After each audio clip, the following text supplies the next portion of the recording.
On ne va pas se mentir, 35e numéro, le débat dit-elle avec le sourire sans langue de bois. Avant de vous présenter mes invités du soir, voici le sommaire. Regarde les portiques tombés, c'est un peu l'ambiance du moment en Bretagne. Portiques brûlés, porte de la sous-préfecture de Morlaix défoncée aujourd'hui.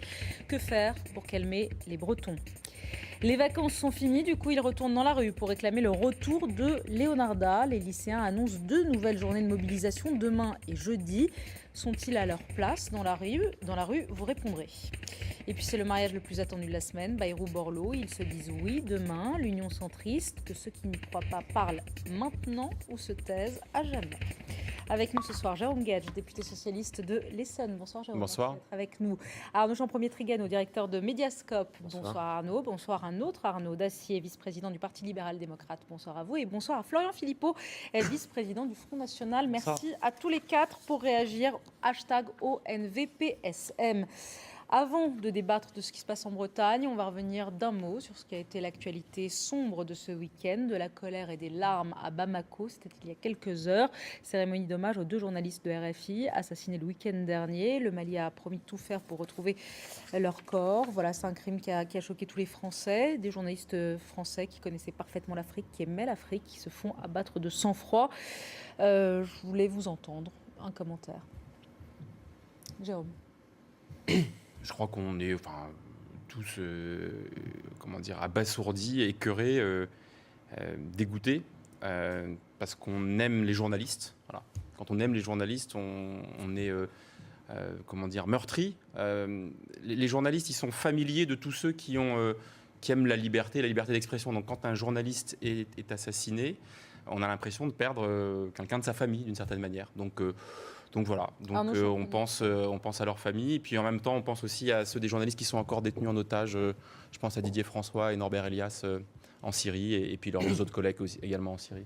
Peut-être un mot aussi pour saluer le travail de RFI, Radio France Internationale, qui rayonne vraiment en Afrique, qui porte la voix de la France et de la francophonie, qui fait un travail remarquable et qui est une source d'information vraiment primordiale pour le continent africain. Voilà, est-ce que ça veut dire que la guerre qu'on a commencée au Mali il y a 11 mois va être longue encore ? Oui, elle sera longue, elle sera difficile, mais la question nous est posée, est-ce qu'il faut l'arrêter, est-ce qu'il faut la stopper du fait de ce drame horrible ? Non, bien sûr que non, ce serait donner raison à nos adversaires. Est-ce qu'il faut renforcer nos troupes au Mali ? Je ne sais pas, je ne suis pas stratège ni tacticien sur place, mais ce qu'on peut dire en tout cas, c'est qu'il faut arrêter le saccage du budget de la défense nationale en France. Et il faut surtout mettre en cohérence notre politique étrangère maintenant. Je crois que ça devient urgent. On ne peut pas d'un côté, comme on le fait au Mali, et heureusement combattre le terrorisme islamique, et en même temps le soutenir ou l'armer via le Qatar et l'Arabie Saoudite en Syrie, ou comme on l'a fait en Libye il y a quelques années. Ça, c'est une incohérence qui devient insupportable. Arnaud Dacier ? Non, rien à ajouter là-dessus, je suis assez d'accord. Bien. Vous avez aimé les portiques brûlés le week-end dernier. Vous allez adorer la porte de la sous-préfecture défoncée. C'était à Morlaix aujourd'hui par les Tilly Sapco. La Bretagne qui ne se calme pas. Écoutez cette salariée d'abord. Qu'est-ce que vous voulez qu'on fasse ? Qu'est-ce que vous voulez qu'on fasse ? On n'arrête pas d'alerter. C'est le scénario catastrophe qu'on a signalé depuis des mois. Alors les salariés qui hurlent leur colère et leur désespoir, on connaît ça d'une certaine manière. Ce qui est nouveau aujourd'hui, c'est le patron aussi qui gueule. Que ce soit bien clair, c'est Monsieur Le Foll qui porte la responsabilité. Quand il ose dire qu'il n'a pas d'informations, depuis février, j'ai écrit des rapports et des rapports. J'ai vu des milliers de gens dans tous ces ministères. Donc aujourd'hui, ça suffit. On passe aux actes. Point à la ligne. Que Monsieur Le Foll fasse le boulot. Réaction de Marie-Lise Lebranchu, dernière réaction que vous entendez, qui était l'invité de Laurence Ferrari ce soir. Je comprends l'inquiétude, parce que le PDG a décidé vendredi dernier de suspendre les mises en élevage des poulets. Donc forcément, eux, ils savent qu'à terme, c'est leurs emplois qui sont visés. Je comprends leur inquiétude, leur détresse, parce que ça fait des années qu'on les aide aussi. Je ne comprends pas le président-directeur général, je ne comprends pas. Je crois qu'aujourd'hui, pousser des salariés et des aviculteurs en disant « moi j'arrête tout parce que je ne suis pas sûr de mon avenir », oui, non, c'est pas la meilleure des attitudes.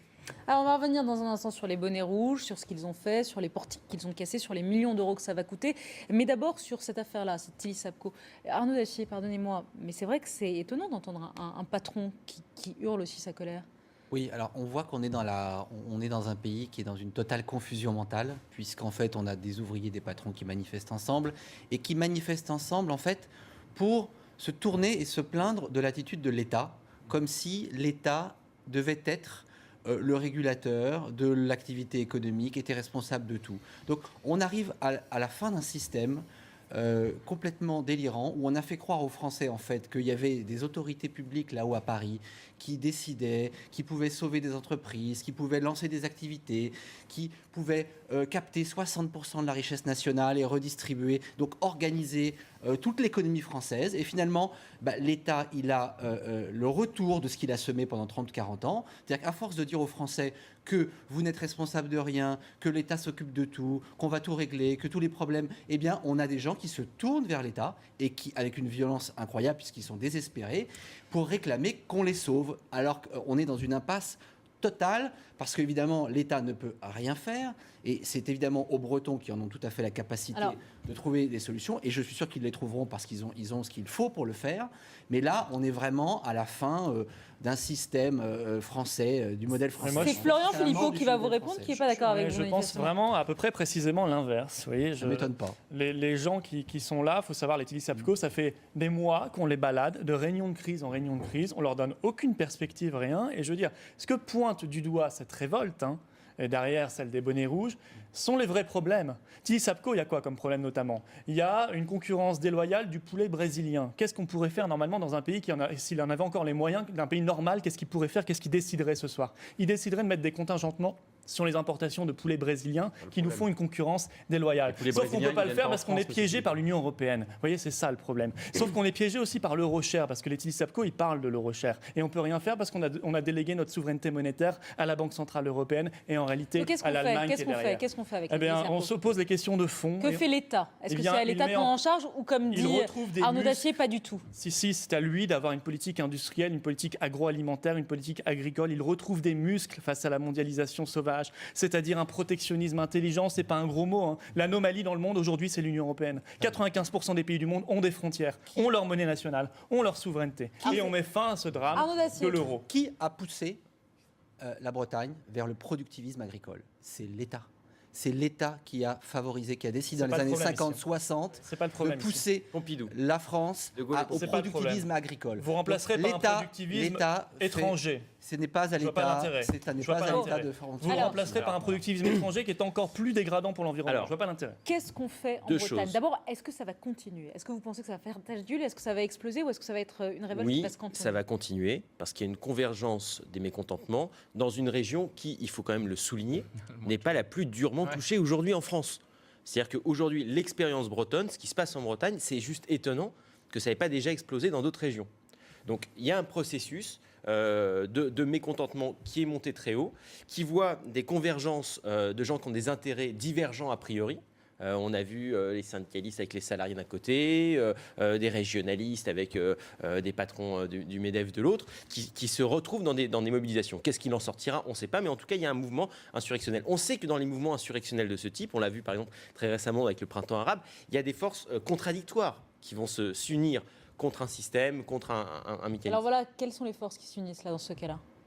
Ici aujourd'hui, je vous dis, le MEDEF et la CGT qui se mettent à défiler ensemble, le NPLA avec les régionalistes d'extrême droite, oui, c'est des forces qu'on n'attendait pas du tout ensemble. Jérôme Guedj, c'est le gouvernement qui est visé là, qui est mis en accusation dans ce qui se passe. Oui, mais il faut toujours trouver un responsable. Et, le gouvernement joue ce rôle à ce moment-là, même si il n'est pas directement responsable de la situation. Mais moi, je ne cherche pas des circonstances atténuantes. Moi, ce qui m'intéresse, et je vais peut-être être un peu à front renversé, c'est qu'on a là une alliance des productifs. Moi, ça ne me choque pas que des patrons de PME ou de groupes soient avec des intérêts convergents avec leurs salariés quand il est question précisément de pouvoir faire l'essentiel, à savoir ne pas être dans de la spéculation financière, dans du capitalisme mondialisé et financiarisé, mais tout simplement dans la possibilité de produire. Là où vous vous trompez, monsieur Philippot, c'est quand vous pensez que le problème se noue dans l'enjeu du protectionnisme européen. En l'espèce, la concurrence entre les poulets produits par cette entreprise agroalimentaire, c'est qu'elle est en concurrence sur la scène internationale avec les poulets brésiliens. Donc c'est une mauvaise réponse que vous apportez à une vraie question. Dans la crise agricole, vous savez très bien, je réponds juste à ce problématique-là, vous avez par exemple une concurrence porcine, puisque la Bretagne est touchée aussi par ça, allemande. Parce qu'on a mis en place au sein même de l'Union européenne les conditions de la concurrence déloyale. C'est la raison pour laquelle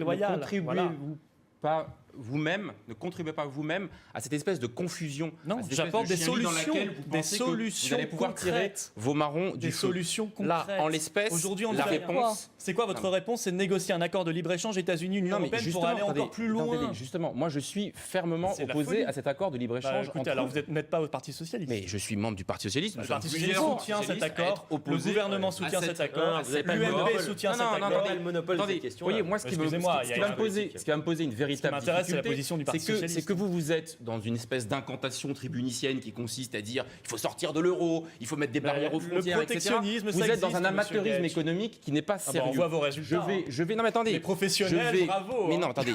Non mais vous êtes gonflé. Vous êtes là à sauter sur la chaise comme d'autres à l'époque. Vous êtes gonflé. Nous expliquer j'ai la solution. Non, je propose une solution. Excusez-moi, j'attends toujours les vôtres. Jusqu'à maintenant, le seul qui a la solution autour de cette table, de ce que j'ai entendu, c'est Arnaud Dacier qui nous explique qu'en gros l'État ne doit rien faire et laisser mourir l'entreprise. On a la sensation. On a le libéralisme absolu. Non mais le libéralisme. Non mais oui, il dit on les laisse crever globalement. Je n'ai pas dit tout à fait ça. Bon, l'État peut jouer un rôle ponctuellement pour sauver des entreprises quand on estime qu'elles ont quelque chose qui mérite d'être sauvé. Simplement, je pense que les Bretons font une erreur. Ils ont raison d'être en colère. Je pense qu'ils font une erreur sur le diagnostic, c'est-à-dire de vouloir se tourner vers l'État pour avoir des subventions. C'est l'État qui est responsable de la situation dans laquelle ils sont. C'est l'État qui est responsable de la situation dans laquelle ils sont, puisque c'est lui qui les a accablés d'impôts et de réglementations qui font que sur la scène internationale, ils ne sont plus compétitifs. La raison de fond structurelle, elle est là. Moi, j'ai une question, Florent Philippot, vous voulez répondre sur ce qu'il vient de dire? Parce que sinon, j'ai une autre question sur les violences. Moi, je voudrais savoir si ça vous a choqué. Ces portiques défoncés, il y en a eu 19 qui ont été défoncés, je crois, ce week-end. Une sous-préfecture dont la porte est également défoncée. Est-ce qu'aujourd'hui, il n'y a plus que comme ça qu'on peut exprimer sa colère en France? C'est ça? Je pose la question. Absolument. C'est comme ça qu'on exprime sa colère aujourd'hui en France. Il n'y a rien de choquant? Si, c'est choquant, évidemment que ça l'est, parce que c'est une défaillance démocratique. D'où ça vient? Je vous renvoie il y a quelques années à des grandes mobilisations sur la réforme des retraites où on a eu jusqu'à 3,5 millions de personnes dans la rue et un président qui disait on n'entend rien. Maintenant, les gens peuvent manifester, ça n'a plus d'impact. C'est-à-dire que dans les pays latins et du sud de l'Europe, en général, il y avait une tradition qui était les fortes mobilisations sociales débouchées sur une prise en compte politique. On a voulu nier les mobilisations sociales. Donc, on cherche une autre voie. Ils cherchent une autre voie. Ces mobilisations ne servent plus à rien. Alors, on passe à de la violence. Et on va avoir, faute d'avoir instauré un dialogue social responsable, et là, la responsabilité, elle est clairement du côté de Nicolas Sarkozy, qui a instauré cette nouvelle pratique politique dans un pays qui avait toujours été à l'écoute de la mobilisation sociale. Aujourd'hui, on n'écoute pas les mobilisations sociales, donc ça monte en violence. Est-ce que vous la condamnez, cette violence? La violence, est-ce que vous condamnez la violence des bonnets rouges? Vous la comprenez? C'est tout le temps mais je la pose. La question des violences. Alors, vous la condamnez ou non? On ne peut accepter aucune violence, mais on doit la comprendre. Voilà, on doit la comprendre pourquoi? Parce que ces gens-là qui manifestent, qui sont quand même mécontents et légitimement, sont les grands oubliés, les grands sacrifiés d'un système. Et ils ont compris qu'il y avait un système au-dessus d'eux, non seulement extrêmement violent économiquement, parce que tout est parti de quoi? De l'écotaxe à la base en Bretagne, ne l'oublions pas. C'est-à-dire une coproduction Union européenne, UMP, PS. Ça a été décidé par l'UMP, mis en place par le Parti socialiste. Oui, une coproduction, voilà, c'est ça. Le sens de la formule. Et il est certain qu'à partir c'est que de la formule. C'est malheureusement non, c'est malheureusement. Attendez, c'est malheureusement la vérité. Vous n'avez pas d'argument. Vous êtes depuis le vérité. début comme ça dans l'incantation, mais vous n'avez pas d'argument. Moi, je donne des idées, des pistes. Il y a effectivement un sentiment d'injustice fiscale extrêmement fort parce que tant qu'on accepte un système économique qui produit 0% de croissance, c'est le cas. Hein. Votre système de libre-échange, les accords États-Unis-Union européenne, l'euro qui nous tire vers le bas, etc. C'est 0% de croissance. C'est donc la seule manière de s'en sortir entre guillemets provisoirement dans ce système-là, c'est d'augmenter les impôts. Voilà, parce que ça fuit de toutes parts. Donc l'UMP et le PS sont condamnés à augmenter les impôts, à en créer. C'était 84 nouvelles taxes en 2 ans sous Sarkozy et sous Hollande. Moi je dis on peut faire autrement. On peut relancer la machine économique et sociale. La France n'est pas condamnée. Et là seulement on pourra sortir de l'hyperfiscalité et de l'injustice fiscale. Il y a beaucoup de pays européens actuellement qui sont dans les mêmes conditions de compétition que nous, qui s'en sortent beaucoup mieux. L'Irlande est en train de redémarrer. L'Allemagne se porte très bien. L'Angleterre redémarre. L'Espagne commence à remettre, à engranger les résultats de Le seul l'Allemagne cas vrai, c'est l'Angleterre qui a sa monnaie et qui a dévalué. La France Allez, est Jérôme le pays Guedj. le plus malade en Europe. Rapidement. Je voudrais pas qu'on passe à côté d'un autre petit sujet parce qu'il va quand même monter. Alors, le fait générateur, ça a été l'écotaxe. Moi, j'ai l'impression. Vous voulez parler de l'écomove? Je On vous voudrais- écoute. c'est pas une polémique, c'est simplement, à travers cette protestation et ce mouvement en Bretagne, la révélation d'un scandale d'État. C'est-à-dire qu'il a été décidé, lors de la précédente mandature, de confier à une société privée le soin de prélever un impôt. C'est-à-dire que c'est quelque chose de totalement nouveau. Et en plus de se financer sur un peu plus d'1 milliard d'impôts en se rémunérant 250 millions d'euros par an. C'est-à-dire plus de 20%.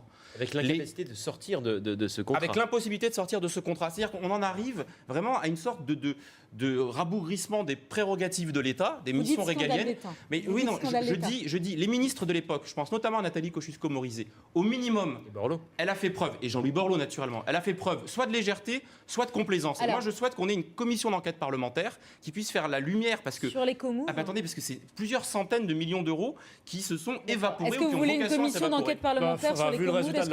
résultat de la précédente sur Cahuzac qui n'a rien donné, je suis plus pas très optimiste de ce point de vue-là. Non, je pense qu'il faut une enquête et une enquête judiciaire, en espérant qu'il n'y ait pas derrière en plus de la corruption.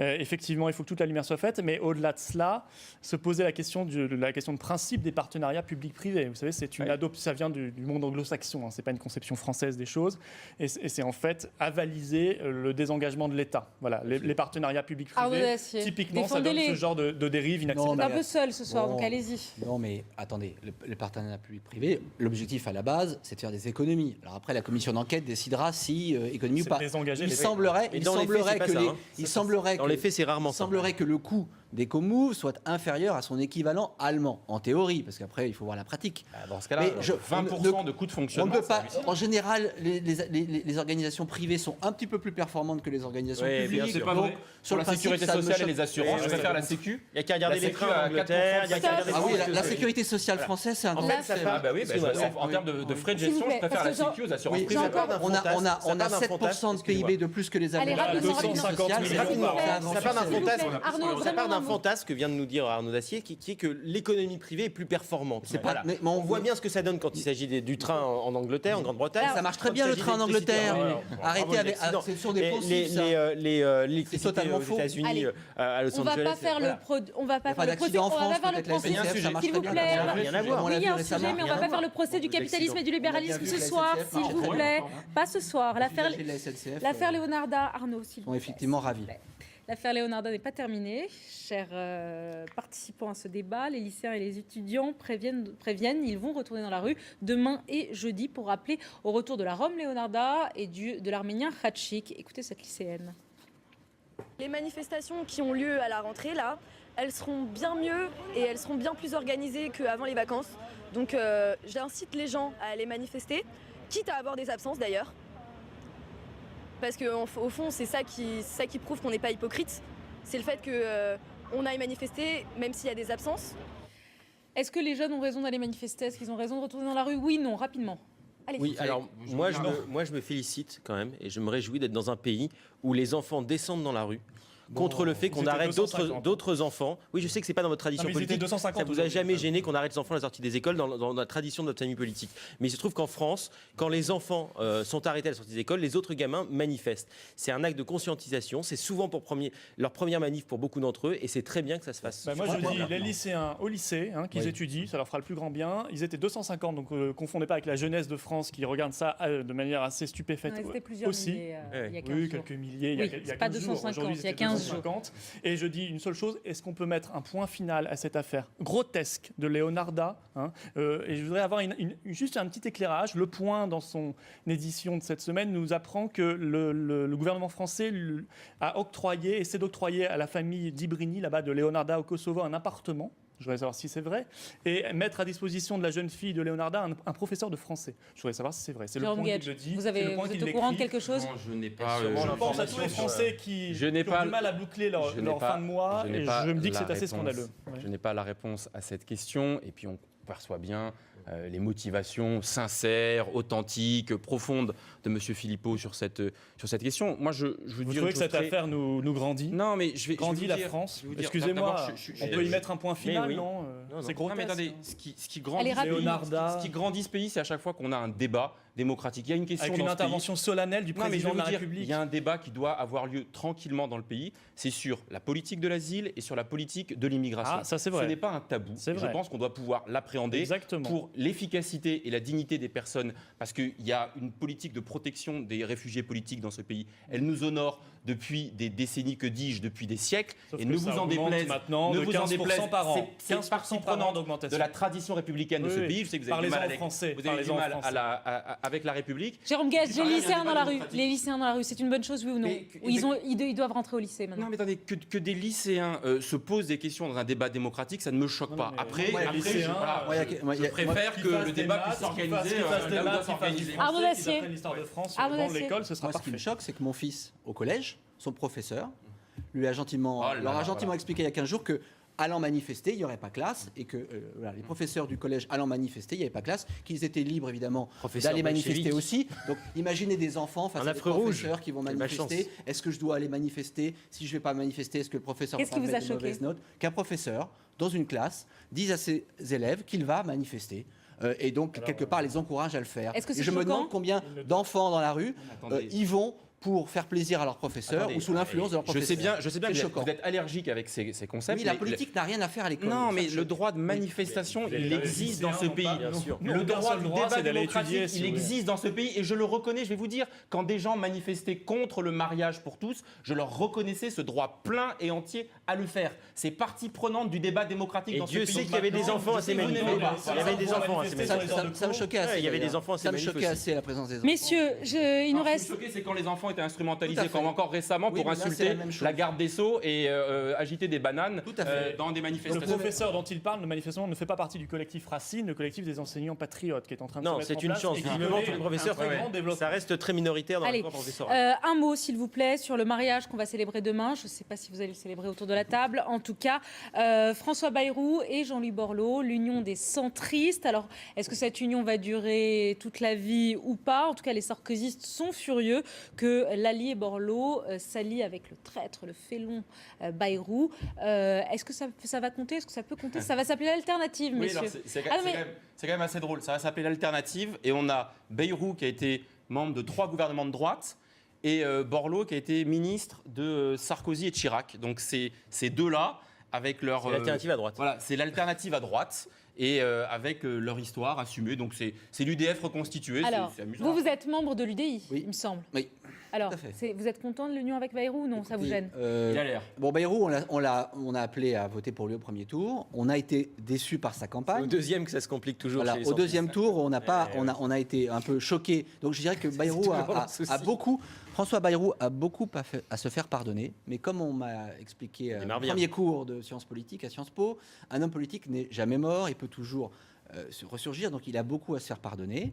Qui sera le Effectivement, chef? Moi, je suis Arnaud, très qui sera favorable le chef? à la Ça, c'est- réémergence qui de sera le chef? l'UDF, mais dans l'UDF, il faut un projet politique. Et pour le moment, on ne voit pas très bien encore ce projet politique du côté de l'UDF et de l'UDI. J'espère que le mot alternative est très positif. C'est une véritable, c'est exactement ce qu'il faut à ce pays. Un projet complètement différent du modèle que nous subissons depuis une trentaine d'années. Et j'espère qu'ils vont avoir le courage de renouer avec la culture libérale de l'UDF. Qui sera le chef?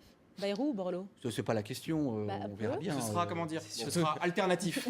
Chacun son tour. Il y a beaucoup de chefs potentiels au Parti Socialiste et Non, à mais l'UMP. le vrai pourquoi drame, pas, l'UDI, le vrai drame l'UDF. de cette coalition, c'est effectivement le deuxième tour, puisque l'un avait appelé à voter Nicolas Sarkozy, l'autre François Hollande, et que C'est passé ça. Bon. oui, bah, on attend de voir ce que va prochaine donner le élection futur. présidentielle, Alors, ça sera ça. Bon. la Florian moindre Philippot, chose est-ce que qu'on vous peut faire, c'est ça. tremblez de l'alternative que propose le centre? Non, mais moi, ça m'est plutôt sympathique parce qu'au moins, ils assument. Ils ont strictement le même programme que l'UMP et le PS. Ils sont fédéralistes européens, ultralibéraux, immigrationnistes. Il n'y a pas de différence. Mais eux, au moins, on aimerait bien, au mais c'est moins pas le cas ils malheureusement. assument. Et ça, Faudra, c'est bien. d'assumer. faudra changer les slogans, ce sera plus UMPS, à UMPS alternative. Non, mais peut-être que ce petit mariage, il préfigure le grand mariage qui aurait un sens politique entre l'UMP et le PS, qui peut-être aura lieu aussi. C'est ça. Et Je si tous les pense partis que de France, c'est- à part le voilà, FN, pouvaient c'est- fusionner, l'intérêt ça de permettrait tous ces d'avoir un paysage partis-là, éclairci pour Monsieur on Philippot. gouvernerait Allez. Il n'y aurait que ensemble deux et on partis, menait tout la le même monde politique. et le Front National de l'autre Allez, côté. les C'est fantasmes ça, de les Florian nationaux Philippot. contre On y le revient, mondialiste. parce que vous avez un autre fantasme, en tout cas Marine Non, Le c'est pas un Pen, fantasme, c'est une c'est la analyse politique. dissolution de l'Assemblée nationale, c'est ce qu'elle a réclamé la semaine dernière. C'est un fantasme. Et on va y revenir si vous le voulez bien. Et la présidente du Front National a demandé une dissolution du Parlement. La vraie question, c'est faut-il dissoudre ? Faut-il dissoudre l'Assemblée nationale ? Parce qu'on voit qu'il n'y a plus aucun cap. Vous êtes pour ? Mais écoutez, il n'y a plus de cap. Quand il n'y a plus de cap, alors il faut revenir au peuple. Car c'est le peuple, seul souverain en démocratie, qui doit redonner un cap par l'intermédiaire d'une nouvelle Assemblée nationale.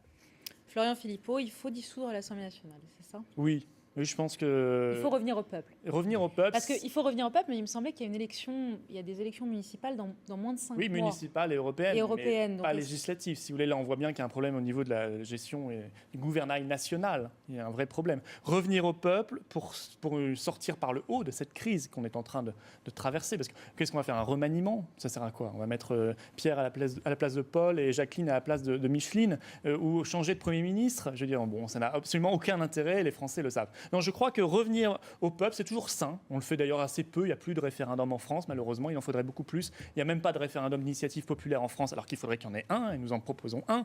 Et par ailleurs, revenir au peuple, ça me paraît très sain, parce que la situation est bloquée Vous êtes de toutes d'accord, parts. Arnaud Dacier ? Il faut revenir au peuple ? Il faut dissoudre l'Assemblée nationale ? Alors, en fait, ce qu'il faut faire, c'est des grandes réformes dans ce pays, structurelles, courageuses. Et donc, finalement, il y a deux possibilités. Soit on fait une dissolution, mais je pense que l'opposition n'est pas prête, pour être honnête. Et donc, je pense qu'aujourd'hui, si les Français se choisiront une autre opposition. Voilà. Et je pense que si les Français votaient à nouveau pour elle aujourd'hui, eh bien, elle n'aurait pas le projet de rupture qui est nécessaire. Je pense que ce dont la France a besoin en réalité, c'est d'une grande coalition à l'allemande pour faire des réformes courageuses et c'est le grand mariage dont je parlais. Voilà. C'est le grand mariage. Oui, mais au moins, l'horreur. On y vient. Pourquoi vous dites... Mais je n'ai aucun espoir. Ça ne passera évidemment pas comme ça. Malheureusement. Pourquoi vous dites quelle horreur quand il parle d'une grande coalition ? On a besoin d'orientation, on vient de le dire, on a besoin d'orientation politique claire.